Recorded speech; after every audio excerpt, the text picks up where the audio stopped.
hard to breathe, but that's alright. Hush.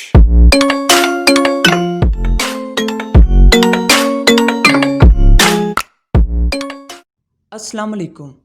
आजकल हम लोग जन्नत के हकदार ऐम ही बने फिरते हैं, लेकिन हम ये नहीं सोचते कि हम खुद को जन्नत का हकदार क्यों कहते हैं।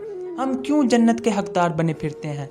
ज़ना हम में आम है, कत्ल हम करते हैं, शिर्क हम करते हैं, शराब हम पीते हैं, लेकिन फिर भी हम बातें करते हैं सच्चे रब को पाने की, लेकिन फिर भी हम खुद को जन्नत का हकदार कहते हैं। मैं आपसे एक सवाल करता हूँ, क्या शैतान ने कोई ज़ना किया था, कोई कत्ल किया था, या कोई शिर्क किया था, या कोई शराब पी थी? उसने क्या किया था? उसने सिर्फ एक सजदे से इनकार किया था और वो हमेशा के लिए मरदूद हो गया था।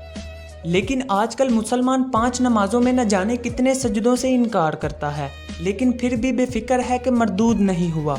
सुकून से सोता है, खाता पीता है, हर काम करता है, और जुम्मे के दिन सर पर टोपी पहनकर मस्जिद में आ जाता है। क्या अल्लाह ताला तुझे सिर्फ जुम्मे के दिन ही मस्जिद में बुलाता है? अरे अल्लाह ताला तो दिन में 5 मरतबा तुझे मस्जिद में बुलाता है। हय्या अलल फलाह, आओ कामयाबी की तरफ, आओ मैं तुम्हें कामयाब करूं, आओ मेरी तरफ। लेकिन हमें तो कोई परवाह ही नहीं है, हम तो कान तक नहीं धरते। अरे अल्लाह ताला हमें दिन में 5 मरतबा नमाज पढ़ने की तौफीक अता फरमाए और जहन्नम की आग से आखिरत में महफूज फरमाए। आमीन।